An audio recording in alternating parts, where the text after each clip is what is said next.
unos con otros y difícilmente se da la comunión y la armonía. Así que no es la comunión la que nos distingue, sino el egoísmo, el orgullo, que son los pecados que no dejan que una relación prospere, ya sea mi relación esposo-esposa, mi relación con mis hijos, mi relación con mis padres, porque si hay algo que un orgulloso no soporta es precisamente a otro orgulloso, y eso es lo que somos nosotros, egoístas, orgullosos de corazón por naturaleza. Así que veíamos también que el orgullo no tolera, el orgullo no sirve, el orgullo critica, el orgullo juzga, el orgullo condena, el orgullo divide, el orgullo daña.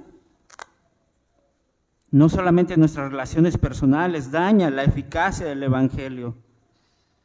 De ahí que la iglesia está llamada a ser uno, por el efecto destructivo de la división, de la falta de reconciliación y los pleitos que hay dentro de las iglesias. Y aquí es donde entra en juego el Evangelio, que no solamente salva, sino también transforma nuestras vidas y nos capacita por el poder del Espíritu Santo para luchar precisamente con nuestro orgullo y nuestro egoísmo, y a la vez nos capacita para poder cultivar verdaderas relaciones unos con otros. Quizás nuestras relaciones no sean perfectas, pero sí genuinas, sí deben de ser relaciones sinceras y relaciones en amor. Y el pasaje que vamos a ver nos muestra, cómo era la vida en la iglesia y qué eran lo que ellos hacían para mantener esa unidad, a qué se dedicaban, en qué perseveraban. Así que vamos a ver 3 actividades que la iglesia debe practicar. La primera de ellas es la enseñanza de la palabra de Dios. Ya nuestro hermano Ulises nos leyó Hechos capítulo 2, versículos 42 al 47. Voy a leer otra vez desde el versículo 41 al 43. Dice la Escritura: así que los que recibieron su palabra fueron bautizados y se añadieron aquel día como 3,000 personas. Y perseveraban en la doctrina de los apóstoles, en la comunión unos con otros, en el partimiento del pan y en las oraciones. Y sobrevino temor a toda persona, y muchas maravillas y señales eran hechas por los apóstoles. No cabe duda, hermanos, de que el Señor Jesucristo estaba siendo fiel a su promesa. Recuerdan que él dijo: el que cree en mí, las obras que yo hago, él las hará también, y aún mayores hará, porque yo voy al Padre. Pero ¿a qué obra se refería Jesús? ¿A hacer milagros, a sanar enfermos, a resucitar muertos? Yo creo que la obra más grande que Jesús hizo para mí fue haber resucitado a Lázaro después de 4 días de muerto. Para mí.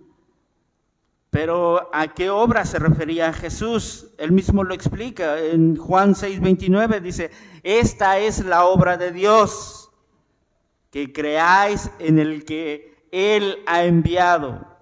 La obra de Dios es que nosotros podamos creer en Jesús, y esto no lo podemos decir fácilmente, pero no es cualquier cosa, porque nosotros estábamos muertos en nuestros pecados y delitos, y la obra de Dios es darnos vida para que nosotros podamos creer en el Señor Jesucristo a través de la predicación del Evangelio.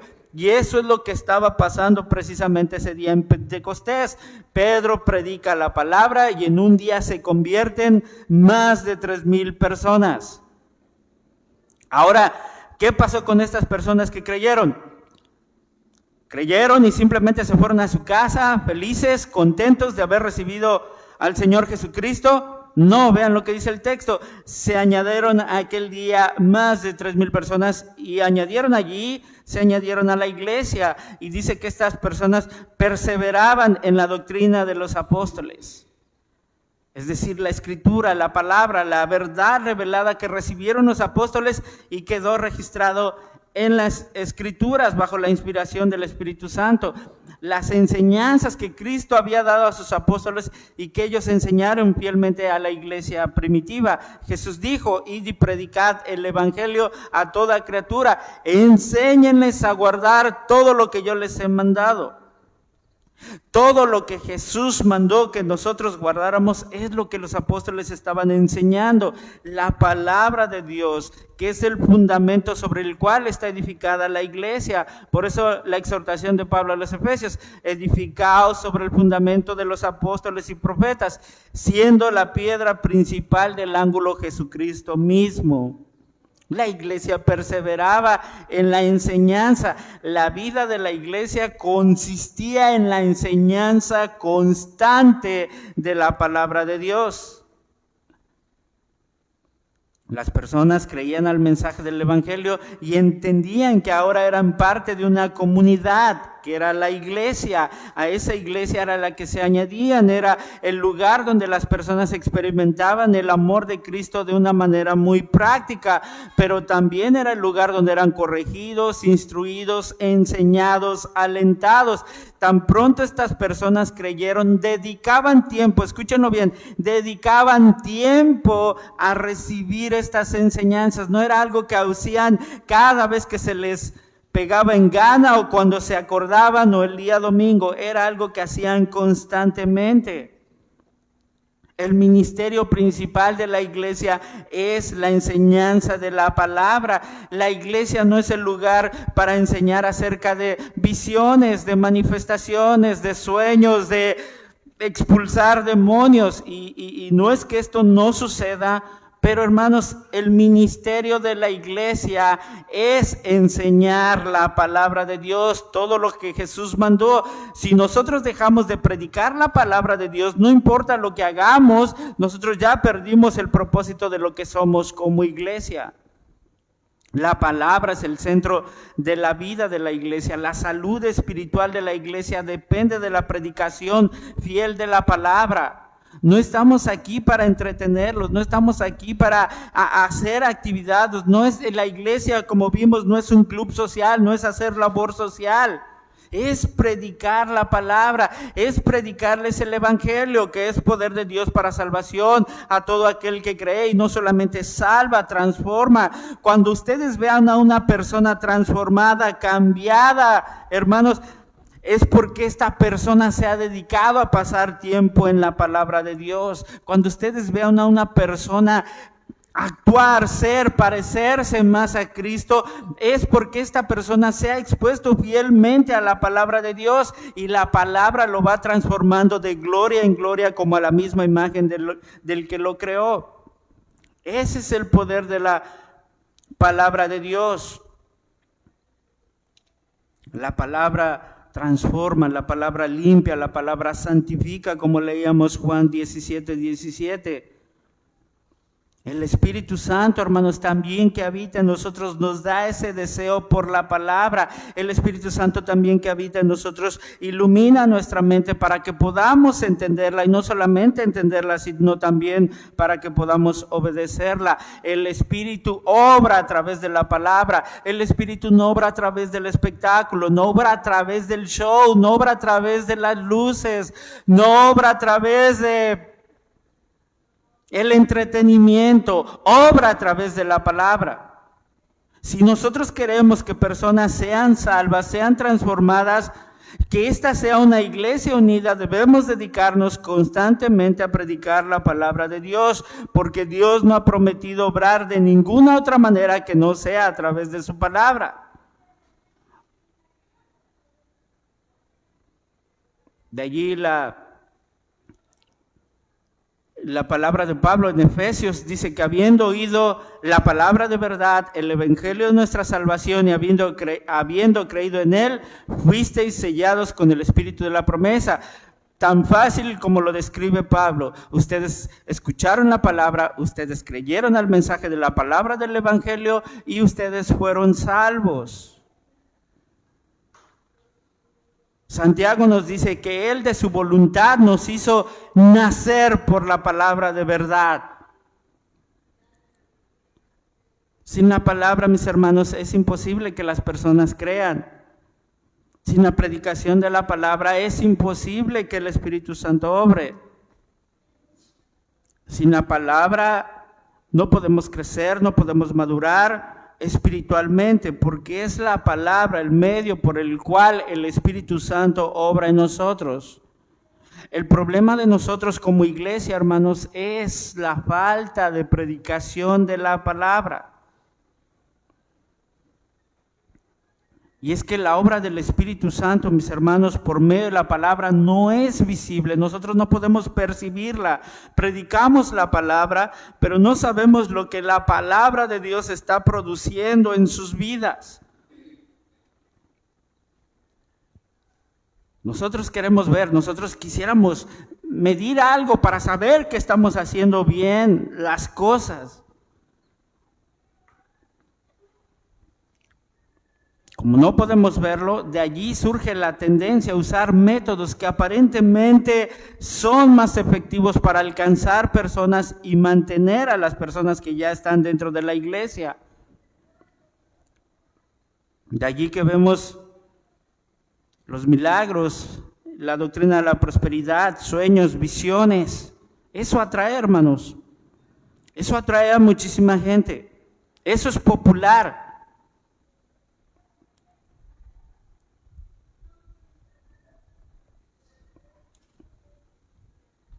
Pero popularidad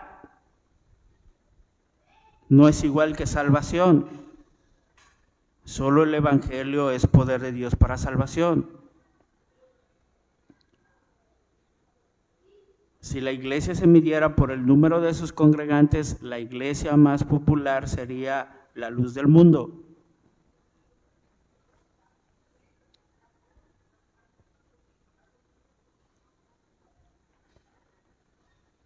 No estamos llamados a ser populares, estamos llamados a predicar la palabra de Dios. Sin embargo, hermanos, los milagros, la prosperidad, los sueños, las visiones han sustituido el mensaje del Evangelio. Eso no contiene el poder y la autoridad del Señor para salvación, para producir arrepentimiento y fe en los incrédulos. ¿Recuerdan la parábola de Cristo, de Lázaro y el rico? ¿Recuerdan que el rico le dice, Padre Abraham, envía a Lázaro para que les hable a mis hermanos y no vengan a este terrible lugar? Y Jesús, Abraham les dice, ¿verdad? A Moisés tienen y a los profetas, créanles a ellos. No es que si les dicen la palabra no van a creer. Bueno, no van a creer aunque alguien se levante de entre los muertos.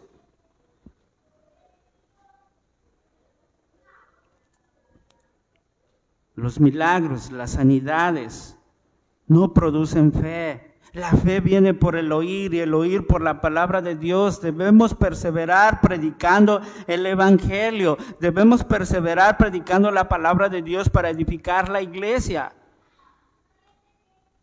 Y para que los que Dios añada entiendan que ahora son parte de una comunidad donde van a ser enseñados a vivir como comunidad de creyentes y donde van a ser instruidos, enseñados, guiados, corregidos, exhortados, alentados, animados y confrontados por la palabra.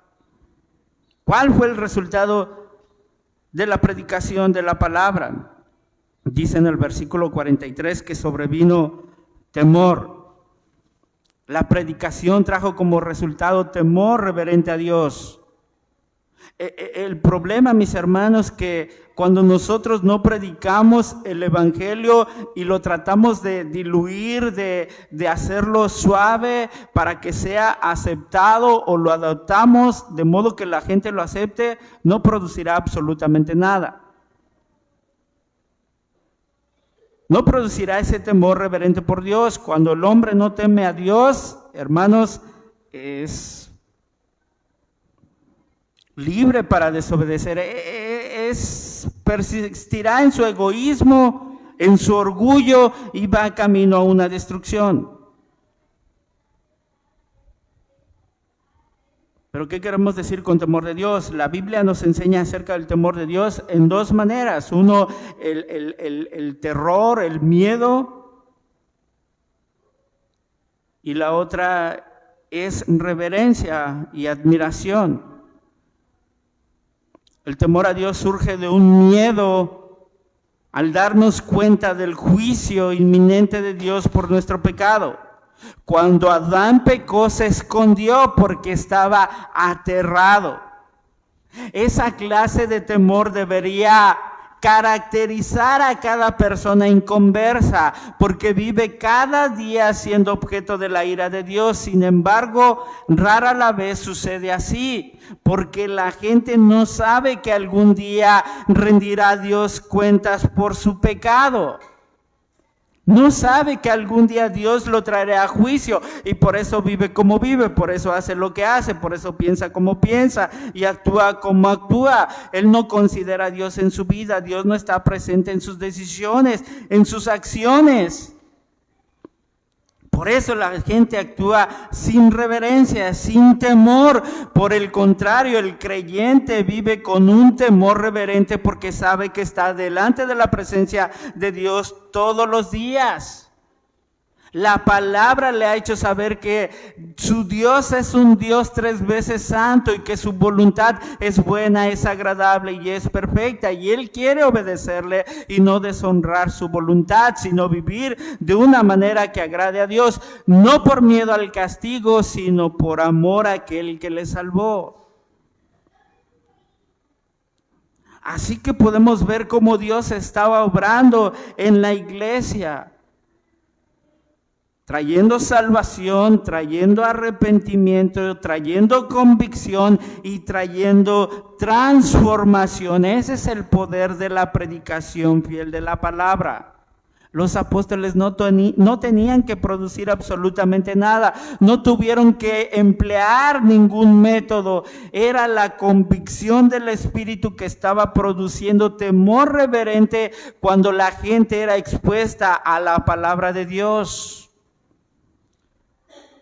Yo no sé si a ustedes se han encontrado con personas que cuando les comparten el evangelio le dicen: es que yo no voy a la iglesia porque no quiero que me digan qué hacer, no quiero que me prohíban nada, yo quiero seguir con mi vida, quiero salir de fiesta, quiero seguir conviviendo con mis amigos, quiero irme a la disco, quiero irme a tomar, a disfrutar un rato con mis amigos. Yo les pregunto a ustedes, ¿alguien tuvo que prohibirles algo?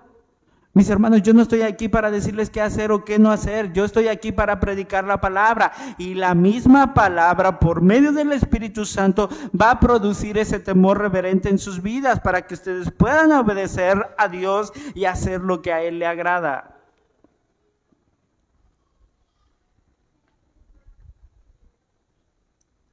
Esta era la vida de la iglesia.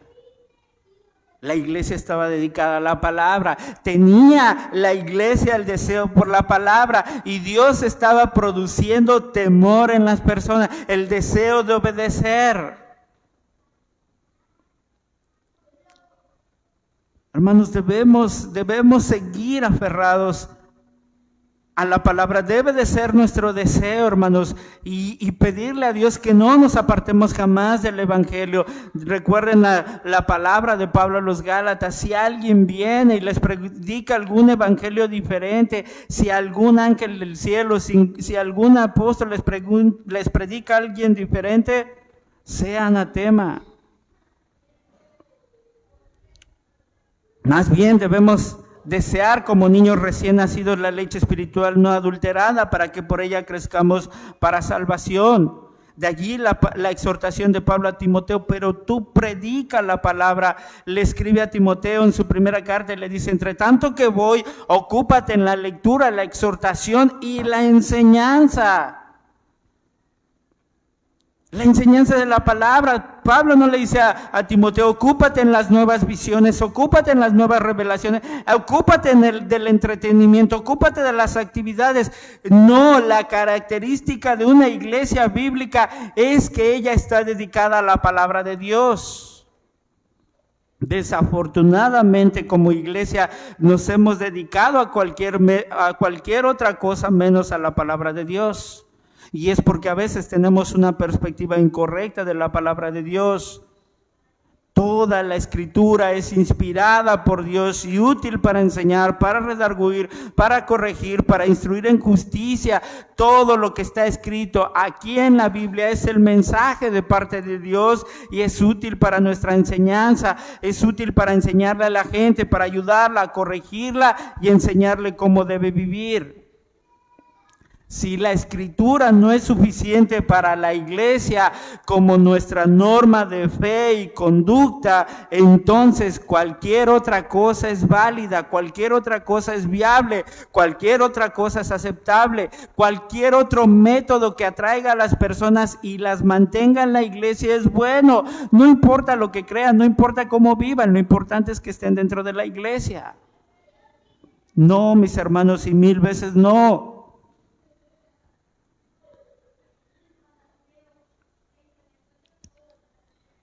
No usemos el método del mundo, no usemos el método que nosotros querramos, usemos el método de Dios, la palabra. De allí que a veces nuestra publicidad, ¿no? Como iglesia, no es decir, vengan a la iglesia para que escuchen la palabra, sino vengan a la iglesia y se van a acabar sus problemas. Vengan a la iglesia y Dios los va a prosperar, vengan a la iglesia y Dios los va a sanar, estás desesperado, no encuentras la salida, Cristo es la solución, ven y recibe tu milagro. Todo eso con la intención de atraer gente a Dios. ¿Cuál es el problema? Que eso no va a producir ese temor reverente por Dios para que la gente deje su pecado. Sí, Dios es misericordioso, Dios es perdonador, Dios transforma, Dios cambia, Dios restaura vidas, Dios restaura familias, matrimonios, pero esa no es toda la verdad. Esa es una verdad a medias. Si quieres que una persona esté bien, predícale el evangelio para que ella pueda ver su condición, su pecado, su egoísmo, su orgullo, su maldad, se arrepienta. Y el Espíritu Santo obra en ella. Él es Él, yo soy el problema. Además, este tipo de metodología, hermanos, no consigue lo que busca, porque cuando las personas se dan cuenta de cómo son en realidad las cosas y ven que no van a recibir lo que les prometemos, se van. Y con toda la razón del mundo. Así que debemos ser honestos, sinceros con la gente, pero debemos ser más honestos con Dios, debemos ser honestos con su palabra. Confiemos en Dios, no en los métodos, no en las estrategias, sino en su palabra. Si Dios nos pide que confiemos en que la gente se volverá de su pecado para servir al único Dios verdadero, para dejar su orgullo, para dejar su maldad y recibir las bendiciones, hermanos, prediquemos la palabra. Fue el mensaje de la palabra, como vemos anteriormente, que la gente se compungió de corazón.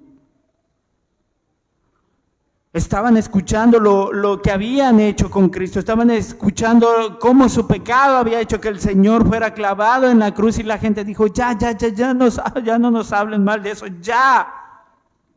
Hemos pecado, hemos hecho lo malo delante de Dios, crucificamos al Rey de Gloria con nuestro pecado, pero ahora díganos qué hacemos para ser salvos. Esa es la responsabilidad de la iglesia, predicar la palabra. Y eso no se limita solamente a los domingos, hermanos, no solamente se limita a los estudios que tenemos los jueves. No, hermanos, debemos estar comprometidos con nuestro estudio personal, dedicados en casa al estudio de la palabra para que nosotros podamos compartirla con otros. Esa es su responsabilidad.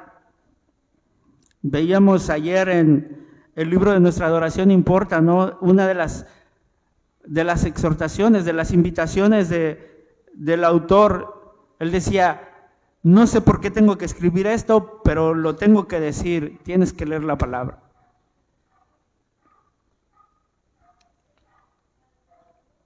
Tienes que leer la palabra. Tienen que leer la palabra. En casa tienes que leer la palabra, tienes que dedicar la palabra. Esa era la vida de la iglesia, dedicarse a la palabra, dedicarse a la palabra.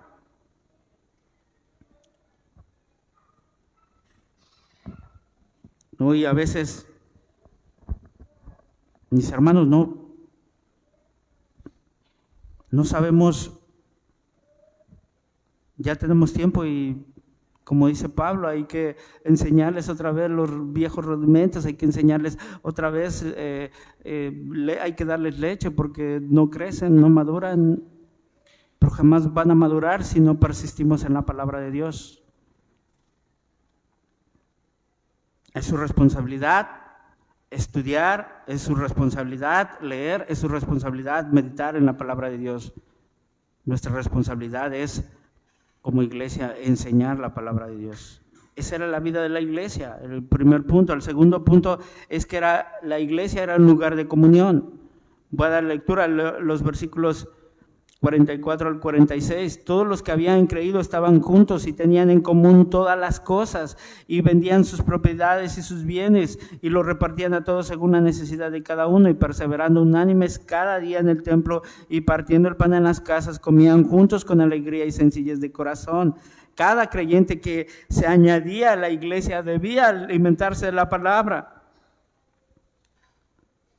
¿Por qué? Porque es también por medio de la palabra que Dios crea esa unidad doctrinal, esa unidad de propósito, esa unidad de mente, esa unidad, lo que veíamos anteriormente en Filipenses, que seamos de un mismo mente, de un mismo sentir.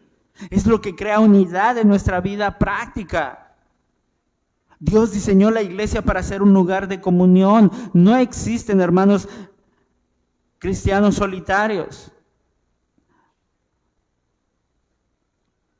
Ver las transmisiones por Facebook no te hace miembro, ni escuchar mensajes en internet. Eso no te hace miembro de una iglesia. Y no te estoy diciendo que no sea malo, yo escucho mensajes de muy buenos predicadores. Pero la iglesia es los que han sido llamados por Dios a salir del mundo y venir a la iglesia y escuchar su palabra, y esa palabra va a producir comunión unos con otros. Y comunión no solamente es el tiempo que nos reunimos, implica mucho más.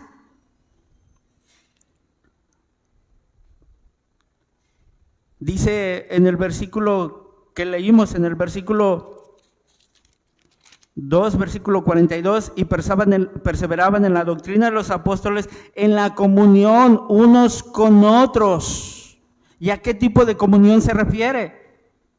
Y esto es importante que nosotros lo veamos, porque a veces creemos que tenemos comunión con otros hermanos porque pasamos un tiempo juntos, porque nos ponemos de acuerdo para ir al fútbol, porque nos vamos juntos a la playa, porque quedamos de vernos en casa y comer juntos. Y otra vez, eso no quiere decir que es algo malo, pero eso solamente fortalece la amistad, pero no es el tipo de comunión que la Escritura menciona aquí.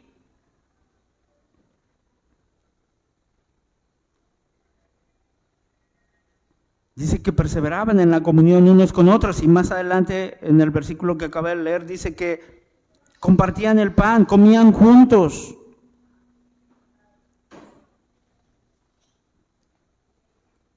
Hermanos, puede que estés aquí y no tener comunión. La palabra comunión se traduce de la palabra griega koinonia.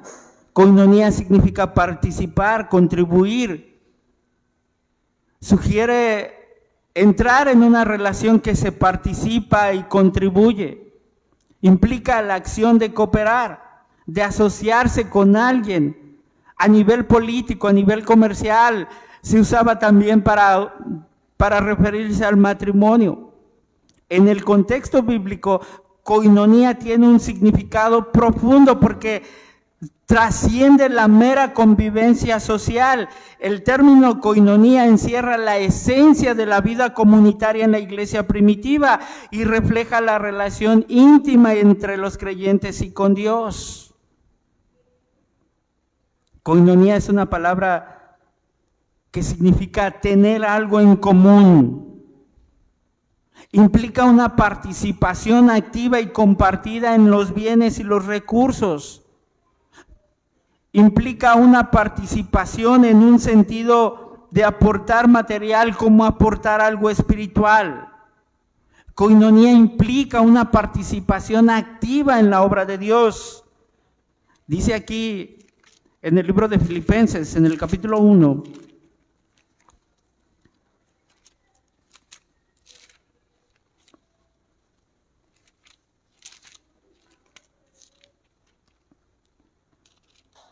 dice el capítulo 1, versículos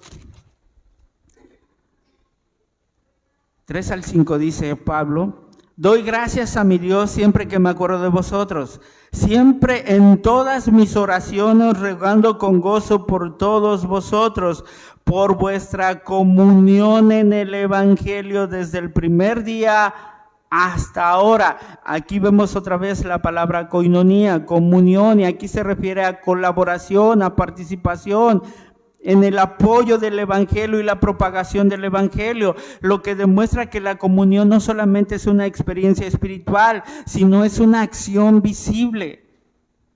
Vean que Pablo agradece a Dios porque los hermanos en Filipo tenían comunión en el Evangelio. Es decir, desde que los hermanos en Filipos creyeron al Evangelio, se habían comprometido sinceramente a la causa del Evangelio y lo divulgaron. Participaban activamente y compartían de sus recursos, tanto en un sentido material como espiritual, y lo demostraban de muchas maneras posibles, especialmente en ministrar las necesidades de aquellos que fueron nombrados a predicarlo. Ellos habían enviado ayuda a Pablo porque estaban preocupados por él, por lo que Pablo hacía para que el Evangelio fuera predicado. Eso es koinonía. A eso nos lleva la comunión, a unirnos a nuestros hermanos, a hacer el bien cuando surja la oportunidad.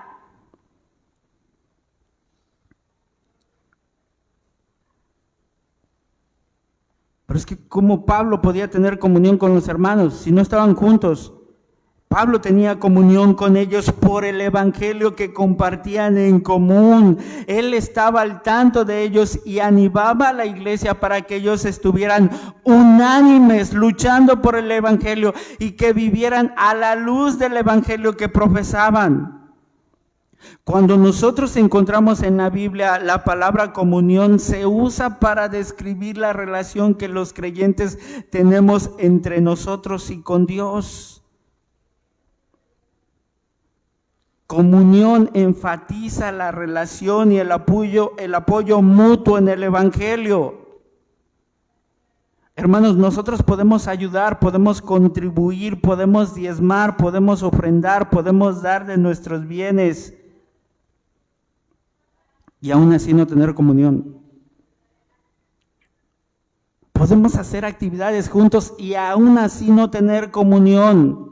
Comunión se trata de compartir el Evangelio que todos tenemos en común para ayudar a que otros crezcan, maduren, se instruyan, que alienten sus vidas cuando ellos aprendan a conocer más a Dios.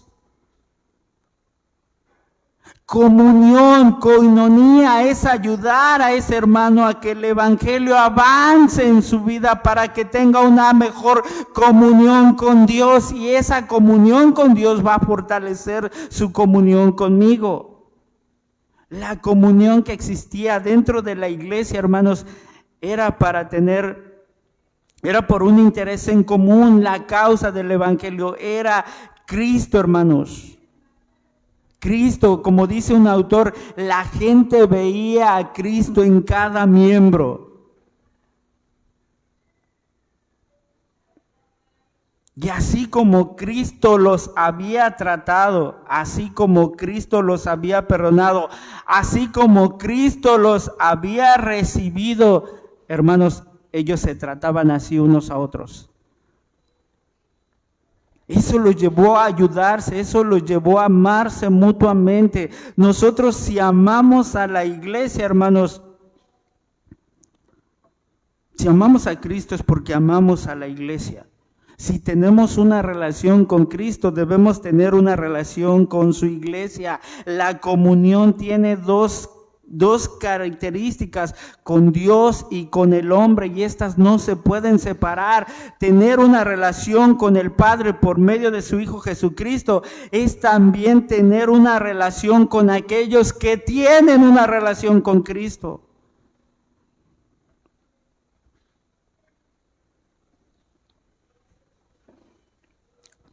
La Biblia habla de la salvación en términos personales, pero jamás se vive de manera personal, aislada. Se vive en comunión con otros creyentes. Tu deber, mi deber, es dedicarle tiempo a otros creyentes, porque nuestra relación está basada en la relación que nosotros tenemos con Dios por medio de Cristo. Si tenemos comunión con Dios, debemos tener comunión con otros creyentes. La comunión, escúchame bien, y va a sonar tonto, absurdo y ridículo lo que les voy a decir, pero la comunión solamente se da entre creyentes. De allí la exhortación de Pablo: ¿qué comunión hay entre la luz y las tinieblas? ¿Qué coinonía hay entre el incrédulo y el no y el creyente?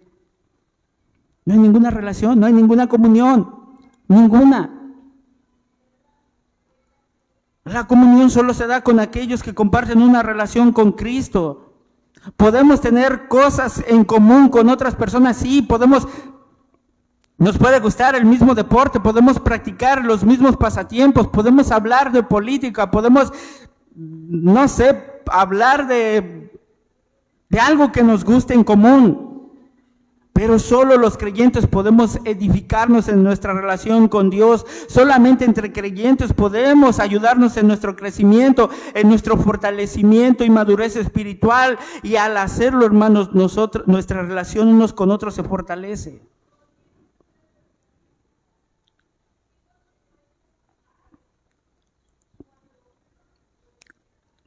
Veíamos en el pasaje, en el libro de Esdras, cuando estábamos estudiando el libro, que una de las preocupaciones de Esdras es que el pueblo de Dios no se mezclara con las otras personas. ¿Qué fue lo que produjo? Esdras dice que la gente ya no conocía ni su propio idioma. Si ya no conocían su propio idioma, se habían olvidado de todo lo que habían aprendido acerca de Dios. La comunión solamente se da entre creyentes. Si, hermano, usted no tiene relación con otros creyentes, hermano, no va a ir hacia ningún lado. Si tus mejores amigos son no creyentes, hermano, tienes un serio problema. O definitivamente no eres creyente. Solamente entre creyentes podemos tener esa comunión. Y eso es parte de la vida de la iglesia. Es la palabra que describe, infinidad de veces se anuncia en solo estos textos. No fuimos llamados para vivir aislados, no fuimos salvados para vivir independientes. La vida en la iglesia es comunión. Los que se añadían a la iglesia tenían el deseo de estar juntos, buscaban tiempo juntos. La iglesia no era comunista, que todo lo tenían en igual. El comunismo es impuesto. Lo que hacían los hermanos era voluntario. Veían la manera de servirse, vendían sus propiedades y sus bienes. Y no es lo que nosotros pensamos comúnmente, que nosotros tenemos que desprendernos de todas nuestras cosas, de todas nuestras propiedades y venderlas. No, porque más adelante en el libro de Hechos de los Apóstoles vemos cómo la gente aún se reunía en sus casas. No vendían todo lo que tenían, hermanos. Pero si era necesario, se desprendían de sus cosas para suplir las necesidades que estaban en necesidad. Eso es la vida en la iglesia. Ese es un amor sacrificial. Eso es comunión. nadie buscando sus propios intereses, sino el de los demás. Se desprendían de sus cosas, no se aferraban a ellas, siguiendo el ejemplo que vimos la semana pasada, el de Cristo, que no estimó ser igual a Dios, sino que se despojó a sí mismo, se despojó de sus privilegios, de sus derechos. Y eso es lo que produce la palabra de Dios, el carácter de Cristo, que nosotros imitemos a Cristo. Pero ¿cómo vamos a desarrollar el carácter de Cristo estando solos? Apartándonos de la iglesia. Necesitas de la iglesia. La iglesia necesita de ti. La vida en la iglesia es una vida de comunidad. Dios la diseñó así. No podemos vivir de manera independiente. Necesitas compañía, necesitas ánimo, necesitas aliento, necesitas ser cuidado, necesitas de alguien que te enseñe la palabra, necesitas de alguien que ore por ti. Tú lo necesitas, yo también lo necesito. Y vieran lo bien que se siente pertenecer a una iglesia. Apenas nos llamaba a una persona y nos decía, ay, oren por mi nietecito porque lo van a operar de emergencia del apéndice.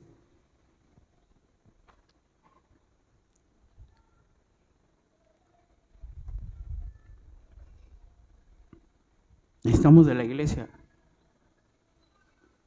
Necesitamos del apoyo de la iglesia, necesitamos de las oraciones de la iglesia, necesitamos del aliento. Lo bien que esa persona se hubiera sentido si su iglesia hubiera ido y respaldarla.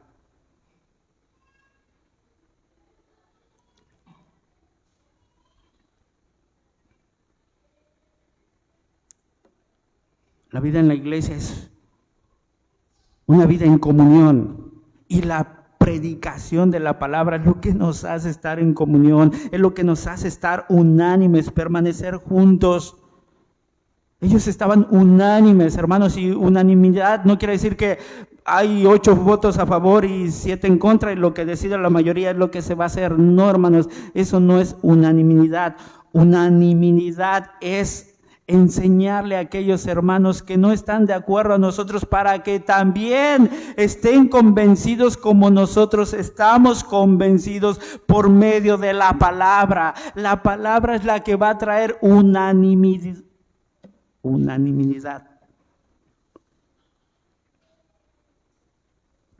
La palabra es la que va a hacer que seamos de un mismo sentir, que tengamos la mente de Cristo. El tiempo no es garantía de unidad. No importa cuánto tiempo tengas en el evangelio, hermanos, no importa cuánto tiempo tengas en la iglesia. La unidad se cultiva constantemente con la palabra y estando en contacto con otros hermanos.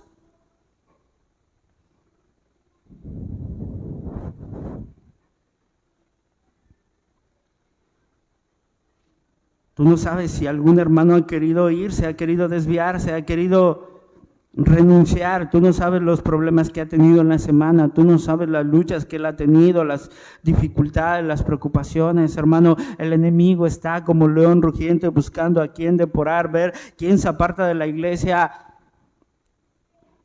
para darle un susto. No es lo que dice la palabra, para destruirlo.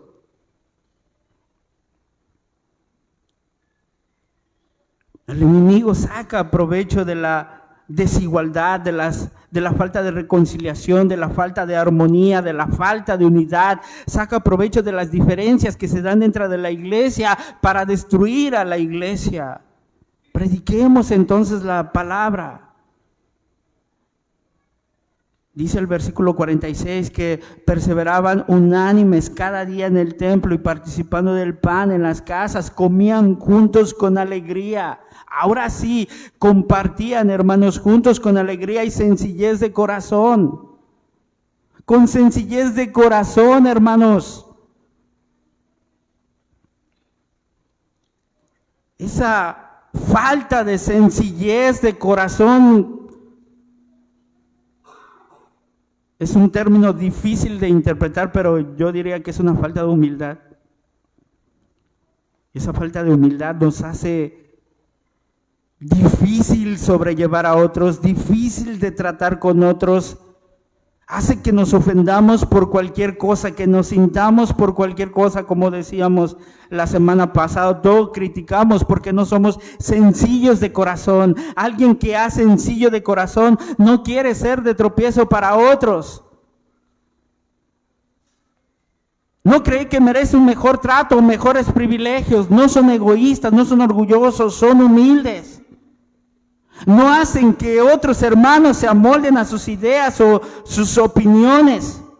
Hacen que otros hermanos se amolden a la palabra, se amolden a Cristo. Eso es lo que hace un sencillo de corazón. Partir el pan también era una alusión a la Santa Cena. Hermanos, la Santa Cena no es una parte de nuestro checklist que debemos llenar como iglesia. Es un recordatorio del Evangelio, la vida, la muerte, la resurrección de Cristo. Haced esto en memoria de mí. Jesús dijo, no se olviden de lo que yo he hecho en la cruz por ustedes, el sacrificio, el costo, pero también lo que yo he ganado por ustedes, lo que compré, gracia, abundante perdón, misericordia. Para que ustedes puedan tratar a otros con la misma misericordia, para que ustedes puedan permanecer en comunión, porque todos los que estamos aquí hemos sido beneficiados por la muerte de Cristo, todos.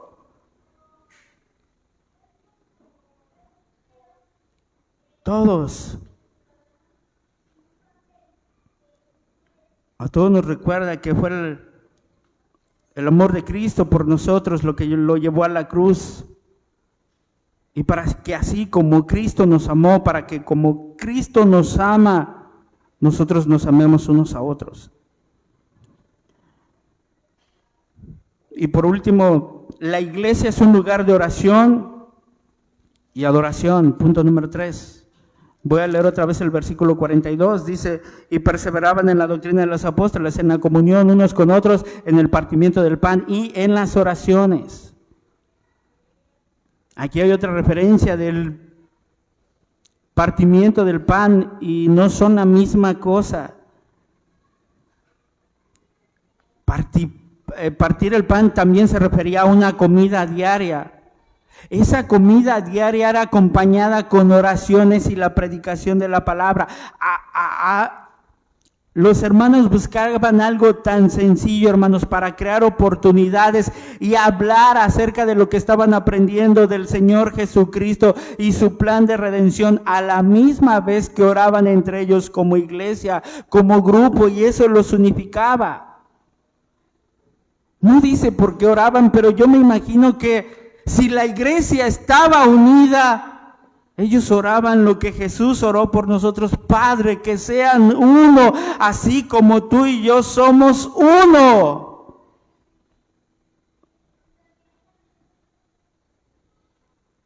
Es que no sé por qué orar. Ora por la unidad de la iglesia.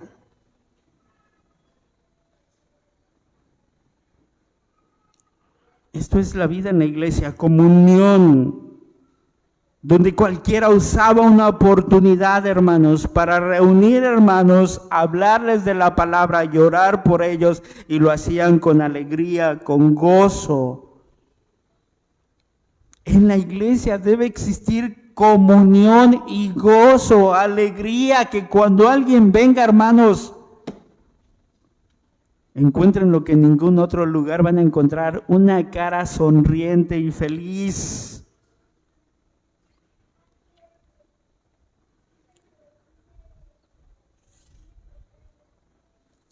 Pero algunos de ustedes tienen cara de limón chupado.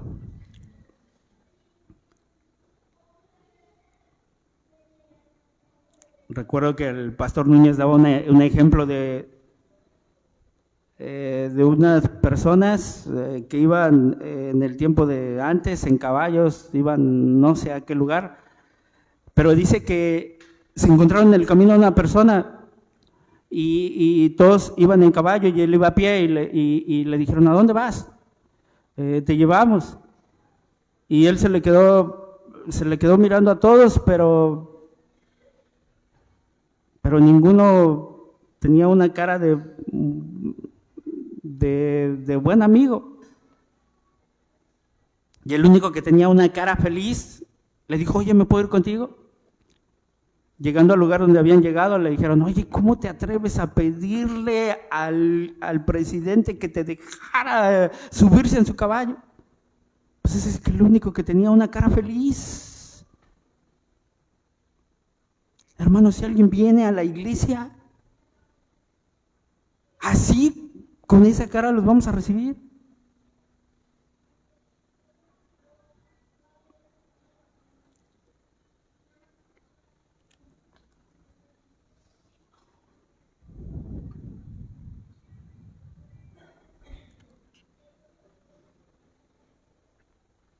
Si hay algo que debe caracterizar al creyente es el gozo, es la felicidad.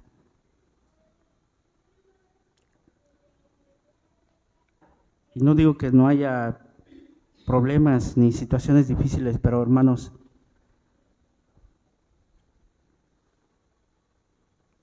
analicemos nuestras vidas. Estos hermanos perseveraban en la oración. El creyente debe buscar ese tiempo, no solamente ese tiempo íntimo con Dios, que es un medio de gracia para acercarnos al trono de la gracia y entrar con confianza para hablar con Él, para descansar en Él, para pedir a Dios provisión, ayuda, consuelo. La Escritura nos anima, Jesús nos anima a venir y pedirle, Padre, Padre que estás en los cielos. Nos anima a entrar con confianza, no siendo confianzudos. La Escritura nos anima a orar sin cesar, a dar gracias en todo. La Escritura nos anima a no afanarnos por nada, sino que sean conocidas nuestras peticiones delante de Dios con toda oración y súplica. La oración es vital para la iglesia, pero la oración es vital para tu vida.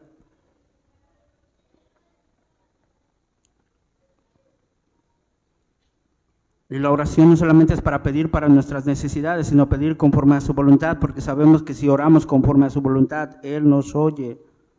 Pedimos, dice Santiago, pero no recibimos porque pedimos mal, porque pedimos para nuestro propio placer. Pero si le pidieras a Dios, oh Señor, dame entendimiento para comprender tu palabra, para obedecerla, para que cada vez que lea la palabra me deleite en ella, para que yo pueda compartirla con otros, para que pueda enseñarla a los niños, a los jóvenes, a mi vecino, a mi esposo, a mi esposa, a mis hijos, para que así como yo estoy siendo edificado y estoy aprendiendo algo, pueda enseñar lo poco que aprendí.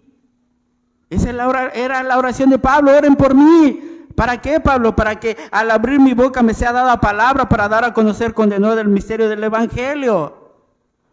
Para que cada vez que me pare en un púlpito o donde quiera que Dios me ponga a predicar la palabra, exponga el Evangelio, predique la palabra con amor, con pasión, con denuedo, de manera clara, para que los que vengan a la iglesia puedan comprender el mensaje del Evangelio y se vuelvan a Cristo en arrepentimiento y fe. Para que cuando alguien venga no se vaya como entró. Que pueda ver su condición y reconocer la necesidad de un Salvador. Hermanos, ¿no les gustaría si algún día traen a su hijo, a sus nietos, a sus sobrinos, a sus padres inconversos? ¿No les gustaría que ellos salieran de aquí reconociendo a Jesucristo como Señor y Salvador de su vida? Oren entonces para que Dios obre a través de los expositores por medio de su palabra. Y Dios produzca eso. Vean que Dios les dio gracia con los incrédulos, con todo el pueblo. Con todo el pueblo, encarguémonos de predicar y Dios se encargará del resto. Consecuencia de la predicación, gente se añadía, incrédulos de todos lados. Y no fue la estrategia, no fue el método, no eran los hermanos. Dios los traía por medio de la predicación de la palabra. Agradó a Dios salvar a los creyentes por la locura de la predicación.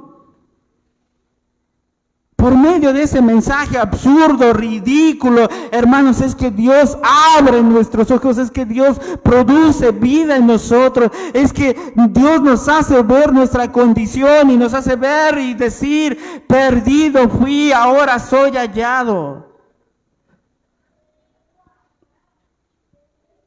Es por medio de la predicación, que Dios nos libra del pecado, que Dios cambia nuestro corazón, nuestros deseos, nuestra naturaleza, para que nosotros podamos amar a Dios. Todo en dependencia de la palabra, todo en dependencia del Espíritu, todo siempre predicando fielmente la palabra. Nosotros no tenemos el poder para cambiar, para convencer, hacer que la gente venga a la iglesia, pero Dios sí, mis hermanos. Pero también es nuestra responsabilidad orar por los incrédulos, predicarles. Si no estamos dispuestos a eso, ¿cómo Dios va a añadir a la iglesia? ¿Y para qué queremos gente en la iglesia si yo no estoy dispuesto a pasar tiempo con ellos, si yo no quiero atenderlos, si yo no quiero ir con ellos, si yo no quiero enseñarles el evangelio, si yo no quiero orar por ellos y con ellos?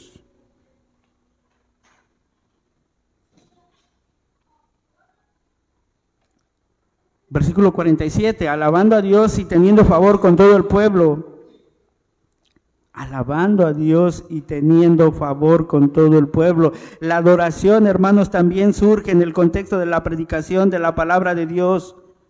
Los hermanos habían escuchado quién era Dios, lo que había hecho, su muerte en la cruz como el rescate por nuestros pecados y su resurrección. Y la adoración estaba basada, centrada en ese Dios que había resucitado con poder.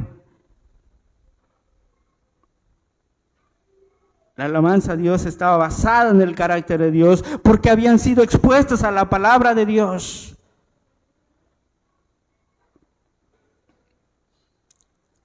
Si dejamos de escuchar la palabra de Dios, nuestra adoración estará enfocada en todos menos en el carácter de Dios. Y por eso vemos todas las alabanzas que tenemos hoy en día, que expresan el sentir, la emoción, pero bien se la puedes cantar a tu novio, a tu novia, porque no exaltan el carácter de Dios. Pero la iglesia había dedicado tiempo a la enseñanza y la misma palabra ayudaba a cantarles con himnos, con salmos, con cánticos espirituales. Por eso la palabra de Cristo debe abundar, morar en abundancia en nosotros. No en versículos, en abundancia. Debemos estar dedicados a la palabra.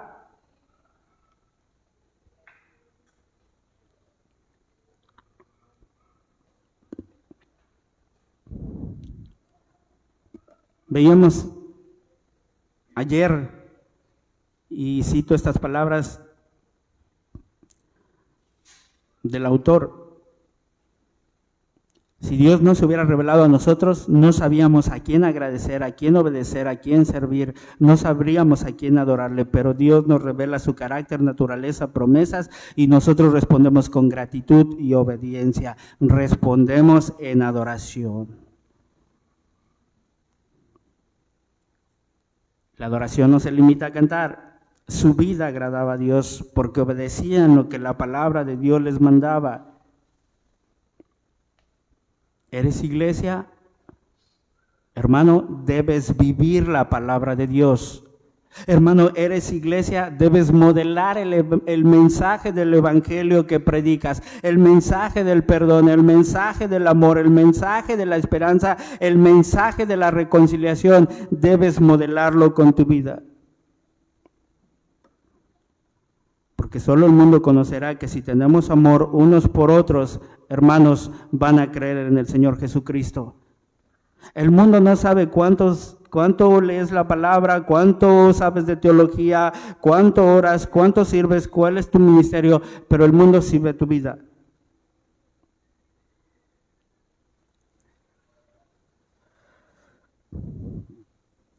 ¿Qué es lo que el mundo ve en ti? Así que, hermanos, nuestra responsabilidad es predicar la palabra, es enseñar la palabra, es estudiar la palabra, tener comunión unos con otros, servirnos a otros, persistir en la oración y adoración a Dios constante. Esa es nuestra responsabilidad, es el deber de la iglesia. Esto es lo que caracteriza a una iglesia bíblica. Dios se encargará del resto. Dios se encargará de que la gente sea salva. Dios se encargará de que la gente permanezca. Dios se encargará de añadir a los que han de ser salvos. Seamos fieles a lo que Dios manda, usemos el método de Dios, su palabra. Su palabra, ese es el método de Dios. Y entonces Dios va a utilizar a una iglesia fiel para impactar el medio donde ella se encuentre.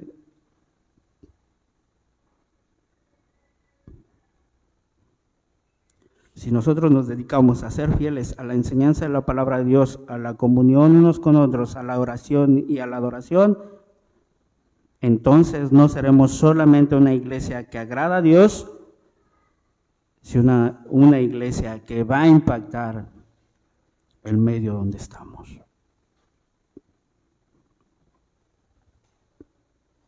Así que esa es la vida en la iglesia, ese es nuestro llamado. Persistir en la palabra, persistir en la comunión, persistir en la oración y adoración. Ese es nuestro deber y nuestra responsabilidad. No tenemos más. ¿Por qué no hacemos cosas espectaculares? Porque eso no es lo que Dios nos manda. Dios nos manda algo tan sencillo. Seamos fieles y Él será fiel a su palabra. Esa es la vida en la iglesia. Ese es el modelo a seguir, ese es el modelo a imitar. ¿Qué estamos haciendo? Prediquemos fielmente a Cristo y ese es nuestro llamado nosotros como iglesia. Y para aquellos que están sin Cristo, vengan a Él y disfruten las bendiciones que Él compró en la cruz para su iglesia. El perdón de sus pecados, la salvación y la vida eterna. No rechacen la oferta que Dios les da en Cristo. Vengan a Él. Vengan hoy. Vamos a orar. Padre, agradecemos por su palabra. Damos gracias a ti. Pedimos nos siga guiando por medio de ella para predicarla fielmente. En ella está contenida todo su poder y autoridad para salvar y transformar a los pecadores. En ella está contenido, Señor, el poder para edificar, para crecer espiritualmente, unificar a la iglesia, para que seamos de un mismo sentir, de una misma mente. Ahí está todo, mi Señor. Le pedimos perdón si en algún punto nos hemos desviado y le pedimos que nos ayude, que nos guíe, que nos dirija, Señor. Perdónanos si no hemos actuado de acuerdo al llamado que hemos recibido, si hemos sido indiferentes a las necesidades de nuestros hermanos. Te pedimos nos perdones, nos ayudes a modelar el Evangelio de Cristo, que así como Él nos amó y nos perdonó, podamos amarnos y perdonarnos unos a otros. Obra, Señor, en esta iglesia la unidad de mente, de propósito, de voluntad y en una vida práctica para la gloria de tu nombre, para la edificación del cuerpo de Cristo. Te lo pedimos en Cristo Jesús.